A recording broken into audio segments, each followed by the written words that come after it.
You're watching the Coaches Roundtable on the Armstrong Neighborhood Channel.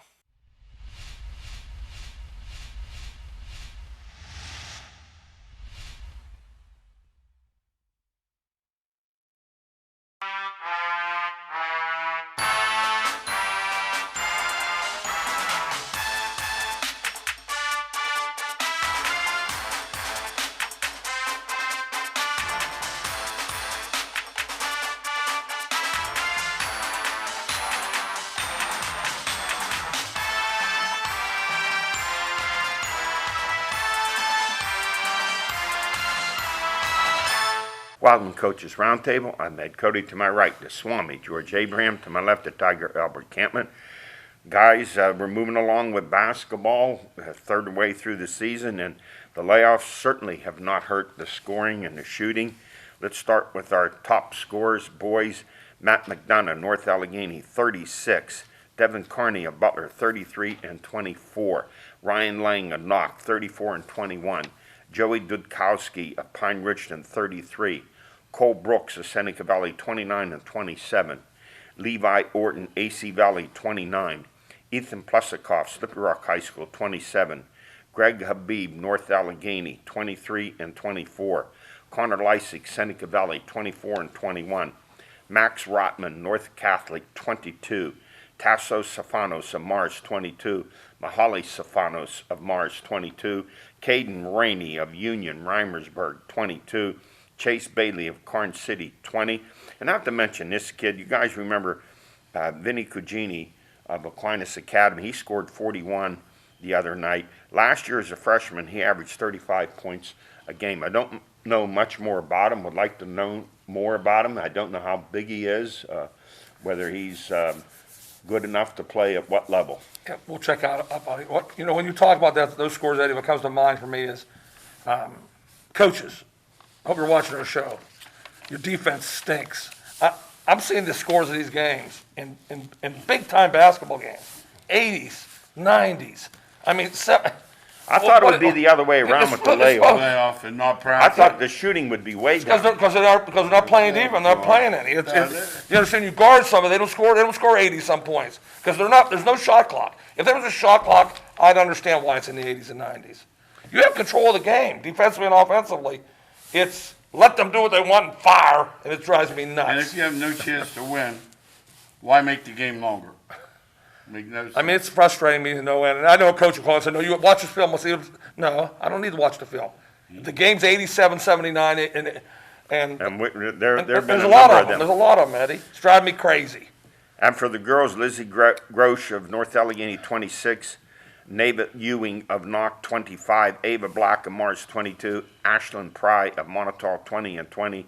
Corianne Hauser of Rochester, 20. In wrestling, Pins, Seneca Valley, another powerful wrestling team. They had a tournament, their own tournament, duels. Alejandro Herrera Rondon had 4 pins in the tournament. Dylan Chappell had 3. Manuel Santos 4. And Chance Shearer had 3. Another powerful wrestling program. Another year with state finalists, gold medal winners on this team. Yeah, they've become that power, haven't they? Yes, they have. Yes, Years ago, you talked about, I think North Allegheny won like 25 straight section titles and a number of WPL, but Seneca Valley has caught up and passed them. And I would say this, we say it all the time, if you know you're going to be a state, that good, pin everybody. I don't know what's out there in tournaments around the country, but I would go visit and try to, because you might get to that one match where you're not pinning somebody and you got to win with, I'd have one of those under my belt by the time I got to the state finals. Our basketball power rankings, boys, number 1, Upper St. Clair, they're undefeated, followed by Mount Lebanon, North Allegheny, Seneca Valley, and Butler. You're saying Seneca Valley? Yes. The Raiders last year won 4 games. They were 4 and 16. They went to Butler last Friday night. And on the floor, the defending WPL champs, Seneca Valley snapped Butler's 19-game winning streak dating back to last year, 87-81, putting up 56 first-half points. They led 56-34 at the half. Cole Brooks with 29 and Connor Lysick with 24. Eddie, did we talk before the show? No, we did not. We did not talk before the show. 56. But that tells you what I'm saying to you. What the heck? This isn't Golden State and the Lakers. 56 points and a half. At the half. 25 in the please. first quarter, 31 in the second. Please. I have to be careful. It's hard for me, but at the very least, take some pride on the other end. Even if you're going to play a stand up, let them score. Take some pride in your area. You know what I'm saying? Maybe you don't play man to man for whatever reason. That's another story. But the point is, play some defense in your area. Whatever you play it well. Yeah. No, that's what we're saying. You can't give. And the scoring's up for North Allegheny. They're playing a different up-tempo game. Right. And Pine Richland, they're averaging like 74 a game, but they're giving up 76 a game. It's one of Eddie. I'll say it again, fans. I'm on a roll on this one. Eddie and I did not talk before the game, and I just said I'm looking, and Eddie's bringing up scores. There's no the scores high school normally, Eddie. When remember, I know I'm an old timer. Are in the 50s. And there's no scores like that. It's like the NBA. And another thing, too, if you have a player or two, which it appears NA does, They all do. Butler does, that's going on, you're really hurting them if you don't play any man. Because those kids don't know how to defend. And when they get to college, it's assumed that they can guard somebody. In 5A, Char Valley 7-0 with a big win. They nosed out North Allegheny. North Allegheny had a lead, but Char Valley came back and beat them. Followed by undefeated Newcastle, Penn Hills, Highlands, and Mars. Mars, a tough 52-51 loss to Highlands. That's how close it is between those teams. There's a good score. I like that score. Good job, Coach. And in 4A, it's North Catholic, followed by Lincoln Park, Quaker Valley, Elizabeth Forward, and Deer Lakes.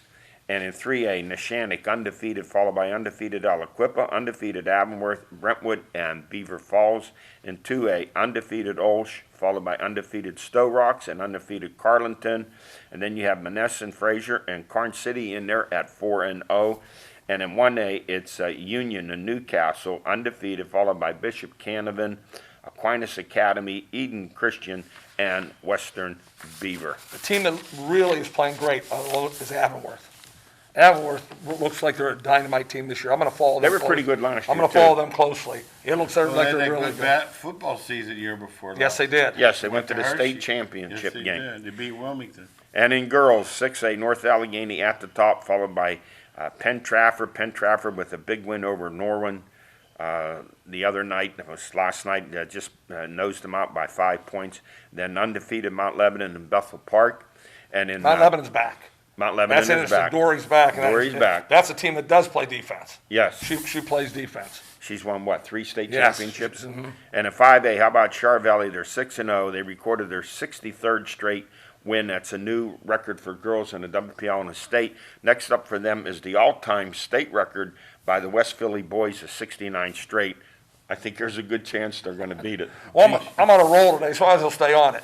Timmy Mcconnell, I know Timmy well. Timmy decided to go from boys to girls. Do you think there was any idea that he knew that they might be pretty good and win 63 games in a row? I think Timmy thought, woo, this might be a perfect job for me. After they won the other night, they're going over to congratulate the teams, and the girl next to him, she looked like she was 6'4". She is. Is she? And she was in 8th grade when he took the job. She hasn't lost a game. No, she's never lost a game. I saw That girl's never lost. She's a force. That was Gateway they pounded out last Gateway, night. they find Gateway's usually pretty good. Jeez. So that combination, I always say, when you get a great coach with great players, And you get a big athletic girl in and the middle, that's one a outside who devastating can shoot. proof. 63 in a row. That's almost impossible. Well, they had 4 back. All they lost was his daughter. Not that she wasn't great. And all 5 juniors are starting this year. Yeah, 5 juniors starting this year. That class has never lost. Number 2 is Latrobe, South Fayette. Number 3, Oakland Catholic. 4, and Trinity. 5. You know, all those 4 other teams, they're all good.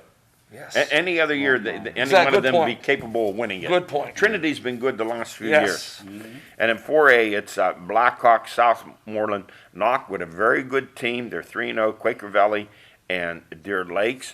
And in 3A, it's North Catholic, Mohawk, Laurel, Brentwood, and McGuffey. There have been a number of games canceled because of COVID. We're going to see a lot more of that for sure.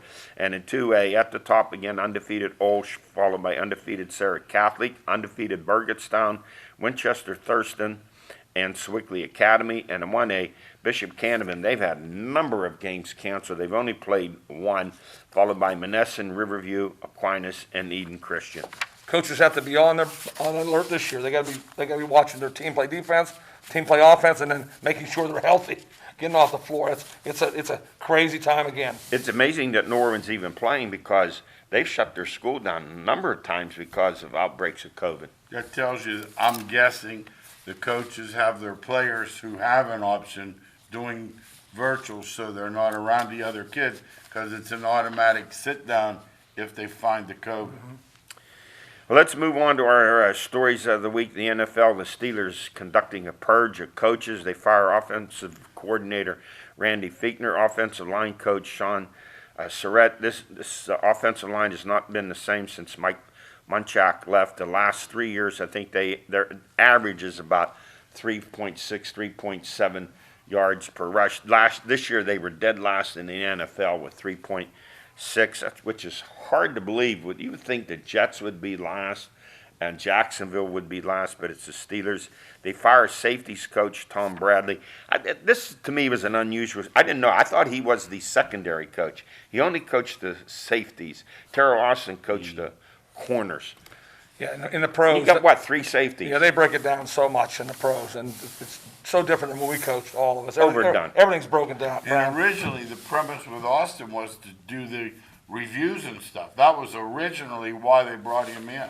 Yeah, usually, even back in the days of Chuck Noll, you had maybe 3 defensive. Well, that's all you had. You had your Yes. defensive line coach, the linebacker coach, and the secondary coach, and one of them was your defensive coordinator. Right, it's completely different, and I will say this, I think the major change that they have to make in the money structure is Pouncey. Well, we're going to. I'm going to let me get to that. I got a lot of money on it. And Okay. tight end coach James Dan, he retires after 17 years. Now the new offensive coordinator, Matt Canada. I'm play devil's advocate. Why not go outside?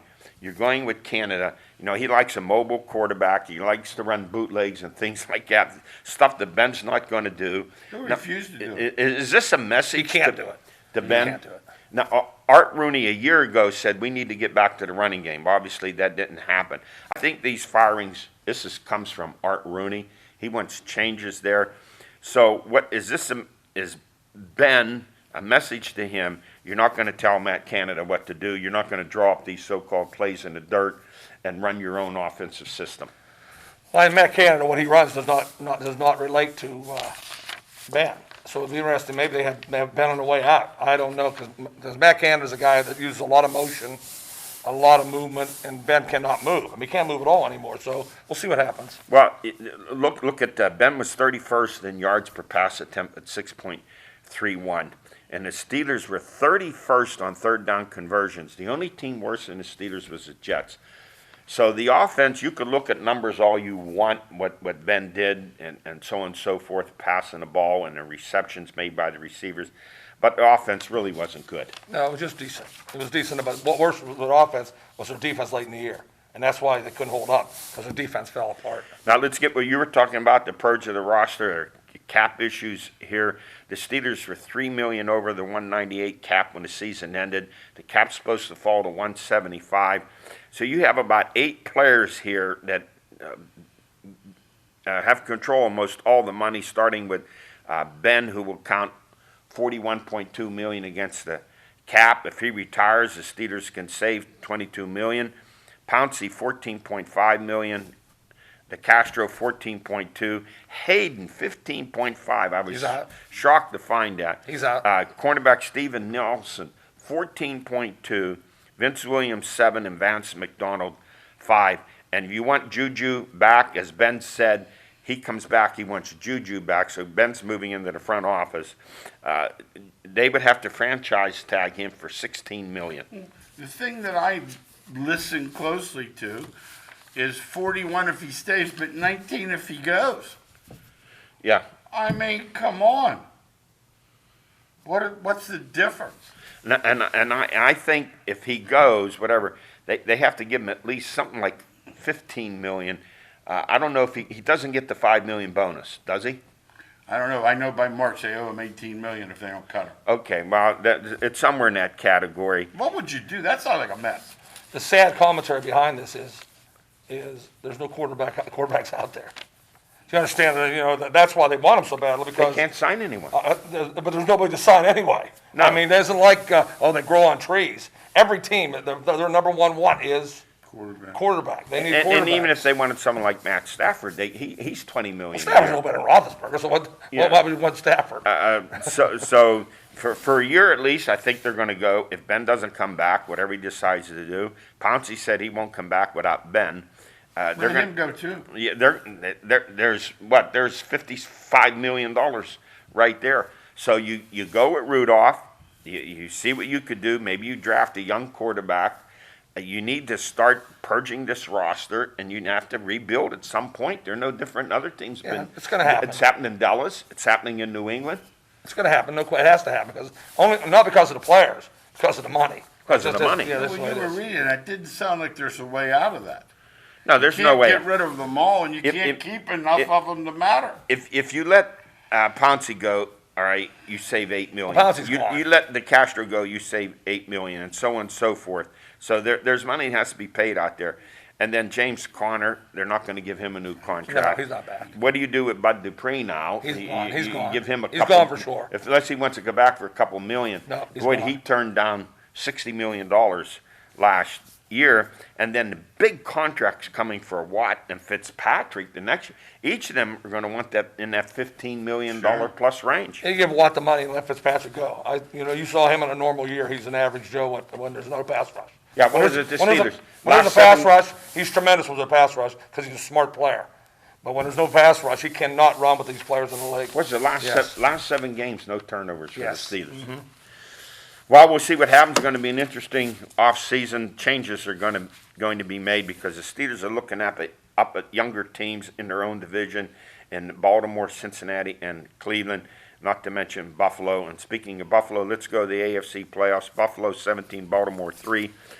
Buffalo defense, I was surprised they hold Baltimore to just 3 points. Lamar Jackson came into the game averaging 6.3. They held him to 3.7 and rushing and just 34 yards.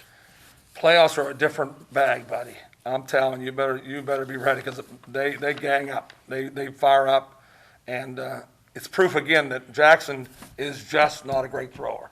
He's a good thrower, but to win in the playoffs against a team like Buffalo, you have to be able to put He's them not a on the money. come-from-behind quarterback. No, they're not a come-from-behind Good way. team. You know, an 100-yard bringback really there's nothing changes a game. That changed the whole Oh, game. like more than that. 100 Changed the yard whole Demoralizing. bringback. Yeah, I mean, they're going to make it 10-10, and the next thing you know, the game's over. Changed the whole game. Buffalo's defense really surprised how well they played. They were ready. They had a great coaching job. Kansas City 22, Cleveland 17. So much for what Chase Claypool said they're going to get clipped when they go to Kansas City. Kansas City was up 19-3 in the play of the game at the end of the first half. The fumble at the goal line by Higgins. It goes out through the end zone. It turns into a safety. Now I hear people complaining about the rule. That rule's been around for 100 years. If the ball's fumbled through the end zone, it's a safety. Now people want it changed. The call to me that was missed was the helmet-to-helmet shot that was right in front of the official. So if you're concerned about protecting the players, and that's both the tackler and the receiver, then someone up in the booth, the official in the booth should say, you had a helmet-to-helmet hit down there. You guys here, take a look at it. Yeah, I got to admit, I didn't notice it because I was watching the fumble, but then when they showed the replay, Yeah. I saw it. I don't want the rule changed because I just think then everybody's going to reach out and flip the ball. Throw the ball at the Flip the goal ball, line. so what? And- So and it doesn't make a difference. Stefanski said that's one thing he tells the players, don't do that. Yeah, I don't at want the that. You goal know line. what? I didn't think he did it. That's why I don't want it. I didn't think he did it. You didn't think he reached out? No. I thought he watched did. that thing closely. You know how they sometimes throw it? Yeah. The guy hit the ball. He took a shot. No question Yeah, he that's did. the first thing they say that Belichick wants, except fourth down. I get it. They're all told that, but why you would throw the ball at the pylon, I don't know. You know that's not Stefanski allowed. says that's something he always tells the I'm players glad- I don't do believe it. him. Mahomes a concussion. Chad Henne comes into the game. Let's give Andy Reid credit. He is not afraid to lose. That 4th and 1, and I thought, well, they're going to go with the long count, and then they're going to punt the ball, and then they take the snap, and Henny throws the pass for the first down, and the game over.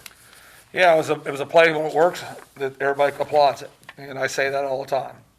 The game is based on the execution of the play, not the play itself. And if it works, nice job, man. If it doesn't work, they'd be talking about the next thing and saying, What And- was he and- doing what were with you the doing? backup? What were you doing? Yes. Andy So, Reid's not afraid. you know, Not that's afraid to what- do it. And let me ask you guys what you think about this. I think that Baker Mayfield, what he did in the playoffs against the Steelers and the Chiefs, I think is a bigger upside for what he did in the playoffs than over Lamar Jackson. Wow. That's my take of what I saw he did. He's playing good. I don't think he's that good, but he is playing good. He is playing good football. He has a strong arm. And when you get the running game they have, and you got to remember, Cleveland's running game is tremendous. Now he does a lot of play action, but if you just put the drop back on him, No. just say, okay, can you win the game for us, Baker? He's better I don't think rolling you out can. and on the move. Yeah. And Yeah, I think Stefanski, he gets my vote for Coach of the Year. I think he did Did a tremendous job. Well, He he did. took that Fabulous garbage job. over. It's been 30 years. He Right. did a tremendous job. Next up for Buffalo, they are at Kansas City. Question is whether Mahomes is going to come back from that concussion. Like Andy Reid said, it's out of my hands. It's up to the medical people to determine. Well, I'm going to that. look at that game close because they have no chance of beating Buffalo with Penny. They have a great chance of beating them with Mahomes. Chiefs That's what I by look at 3, it. the over and under 53.5. That's what I just heard my description. There's no chance of beating Buffalo. Well, I'm going to Backup stick to what I said before. I said either Baltimore and Buffalo win the AC and play Green Bay in the Super Bowl. So I'm not going to change now. Green Bay 32, the Rams 18. Aaron Rodgers 296, 2 touchdown passes, ran for 1. About him on a season, guys. 50 touchdown passes, ran for 8, and only 5 interceptions. Yeah, the marriage this year between Green Bay's offensive line, Rodgers, and they can run the football is a tremendous marriage. I'm telling you, they could beat you all those ways. And who knew about Aaron Jones You know, coming yes, into yes, this yeah. season? He's been Made tremendous. the ball 8 times, scored 6 touchdowns. Yeah, 14 carries, 99 yards. They're in a roll. Of all the teams playing, Yeah. they're playing the best of anybody. And wide receivers. And let's go back. The other game, I'll come back to this one. Tampa Bay 30, the Saints 20. The Saints swept the regular season, but turnovers in this game. Breeze threw 3 picks. And then Brady, 2 touchdown passes. He ran for 1. Brady's last 6 games, 16 touchdown passes, 1 interception. Well, it doesn't surprise me. I've been on that whatever checklist, whatever you want to call it, forever. That he's the best of all time, and Montana or him are right there, and he's the difference maker. Tampa's the same team. They made one change at quarterback, and then they're playing the 30 turnovers to. they're playing the finals. Yes. Outstanding wide receivers. And then the guy I don't think is getting enough credit has really helped things out is Leonard Fournette, the way he's running the ball. He's the number 1 pick. He was a great back. But their offensive line, I'll come back to it again. The teams that are still playing, all 4 of them have tremendous offensive lines. And they lost the starter at the beginning of Yeah, the they year. did. at tackle. Just I love building up offensive line. And how about this? 2 rematches. Yes. And in the first game, Tampa won 38-10. It was Rodgers' worst game of the year. He only threw for 163. I don't see that happening again. It's going to be around 20, 25 degrees in Green Bay. The Packers favored by 3.5. The over and under. Is that low? 51? Because both defenses are pretty good. That's why. defenses are pretty The way the Packers are playing, it's hard to go against the Packers right now. It really is. Matt LaFleur's done something, after that 38-10 loss that Mike McCarthy wasn't able to do anymore. Pulled the defense back together. That defense has I played remember you said that tremendous too, since Eddie. then. I remember you saying, sitting right here thinking, I don't know, I'm worried about Green Bay's defense, and they played good ever since then. Ever since then, Uh-huh. so you give told credit Al to the coaching. On the radio the other day, the colder it is, the more I like Green Bay. I don't care. I don't care if it's Tampa, New Orleans. I don't care who it is. And the 2 things I like about them is their defense and now their running game. You just if you're going to back up against Rodgers, he's going to see that and he's going to slip the ball underneath to Jones. Over and over, yes. Now here's some interesting things in the NFL, guys. The 2020 season, the NFL drew 1.2 million fans. That's less than 10% of last season's total. The 32 teams lost $4 billion. And if you'd have told me this, if you'd have said to me, what do you think the TV ratings were this year? I would have said they're up about 10, 15%. They're down 7%. I don't get that. When everyone's at home, It's just too, like, Why are the ratings down? We've talked about this 100 times. You're going back to 3 networks, Johnny Carson. Yeah. It's not the same. They're streaming. Yeah, they're streaming watching everything. on their phone. They're watching a quarter here, a quarter there. The numbers need to change with Yeah, technology. for sure. That's it. And the NFL said they're not worried about the 7% down. They still think that was a pretty good year, but they can't afford. They don't want to lose another 32. They have to have fans next year, is what you're $4 saying. billion. Yeah, they want They the have fans. to. Have And- You're and- seeing it with the NCAA tournament in basketball. They're determined to put a tournament together. Well, there's $800 million there. Yeah. I was going to talk about that, but you've had over 60 games canceled. You have 3 women's programs that are shut down because of COVID: Duke, Virginia, and Vanderbilt. Pitt's 7-2. They're having a good year, but when you get to the bubble that's supposed to be in March in the Oil Dome in Indy, they want to play. I don't know how that's going to work out. Some teams are struggling because of COVID. Others have had games canceled. They're able to come back. It's been uneven. You're going to see a lot more games canceled. Absolutely, but they're having a 800 tournament. million. They're having a tournament. They're having that tournament. There is no doubt they're having. Because last year they lost all they that can't. money. They can't Can't. because they will shut down if they don't. I So they're having a said, tournament. little thing, Eddie, a lot of the fans wouldn't realize, like the schools like Westminster, Teal, the local schools, they get 28 million from that tournament to run their stuff. And what some epidemiologists said, the difficult thing, if they could get to that bubble, is that before then, they're hitting the peak of the flu season along with COVID. Absolutely. But they're going to move them into the Dome or wherever. They're going to play at Ooey Pooey and Butler. All the games. And all those places. But the point is, you're not getting in if you test. No, they're not You're going to going let home. them. They're not going to let them in. Right.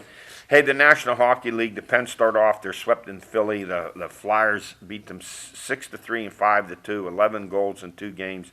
And Tristan Jarry, he was pulled. The Pens win their home opener 4-3 on a shootout goal by Jake Gensel, and a save there by goalie Casey DeSmith on an Alex Ovechkin shot. So Casey DeSmith's going to get another start when they play again against the Caps. But there's some problems with the Pens, 0-5 in their power play. The first line will be bolstered by the return of Campman, who's been quarantined. The second line, really with Jankowski, has been pretty strong. The third line, the second line with Malkin, he's yet to score. That's where some of the problems are. I'll give you credit on this, Eddie, bringing up hockey this early. That I truly believe that until March, April, that's when you know the teams are playing or aren't playing. It's too early for me to get into hockey. The problem I have is the goalie. Jarry's their goalie. I have no idea why they would play Smith 2 times in a row. If you give Jarry the money, that's who you play. I don't like playing a second goalie this early in the season. Now, if it's game 30, I understand. Well, I talked about that before with Jay Caulfield about building confidence. Yanking that goalie's like yanking your quarterback I after agree. 2 I agree. I'm just thinking the interceptions. same But thing. I think the pressure's there on Sullivan. They made so many changes that he felt necessary to put Casey DeSmith in there. This season is a 56-game season, concentrated geographically with the teams in their region. So there's not a lot of time for your team to gel. I like that, Eddie. I like that. I because I'm not a hockey buff like you. 56, you do got to play a little differently. You do. You have to get some wins. You have to get wins early and play a little differently. Hey, that is it for us. Thanks for joining us. We'll see you next week.